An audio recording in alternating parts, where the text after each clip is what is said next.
अब मैं आपको पाकिस्तान की मिस इन्फॉर्मेशन कैंपेन के बारे में अवगत कराऊंगी।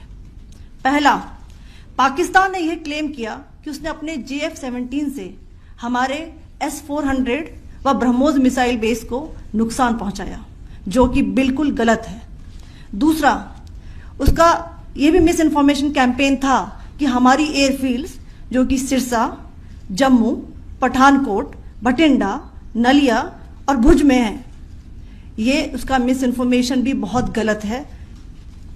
तीसरा, पाकिस्तान के मिस इन्फॉर्मेशन कैंपेन के मुताबिक हमारे एम्यूनिशन डंप्स जो चंडीगढ़ और बियास में है उसका डैमेज हुआ, यह भी बिल्कुल गलत है। हमने आपको मॉर्निंग ब्रीफिंग में बताया था विद फैक्ट्स एंड फिगर के साथ कि ये सारी चीजें बिल्कुल सही सलामत हैं। अब मैं आपको बताना चाहती हूं कि पाकिस्तान के एक प्रेस कॉन्फ्रेंस में ये बात की गई थी कि उनके सीनियर मिलिट्री ऑफिसर्स जो कि पूरी तरह से ये भ्रामक हैं और तथ्यों से दूर हैं कि पाकिस्तान की ओर से ये झूठा आरोप भी लगाया जा रहा है कि भारतीय सेना ने मस्जिदों को नुकसान पहुंचाया।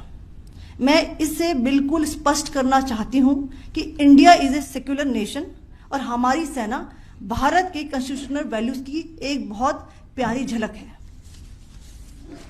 इंडियन आर्म फोर्सेस ने पाकिस्तान को बहुत भारी नुकसान पहुंचाया, उनके मिलिट्री इंफ्रास्ट्रक्चर्स को, चाहे वो लैंड एसेट्स हो या फिर उनके एयर एसेट्स।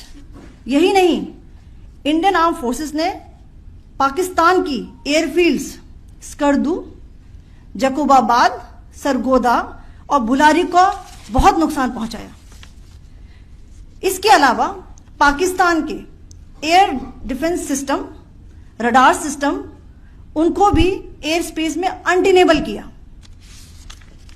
यह भी बताना चाहती हूं कि लाइन ऑफ कंट्रोल के पास पाकिस्तान के command and control, logistic installations और उनके मिलिट्री इंफ्रास्ट्रक्चर्स, मिलिट्री पर्सनल्स का इतना भारी नुकसान हुआ कि पाकिस्तान की ऑफेंसिव व डिफेंसिव कैपेबिलिटी को नष्ट कर दिया गया। अंत में मैं फिर से ये बात दोहराना चाहूंगी, इंडियन आर्म फोर्सेस पूरी तरह से तैयार है, सतर्क है और भारत की संप्रभुता और अखंडता की रक्षा के लिए पूरी तरह से कमिटेड है। धन्यवाद। जय हिंद।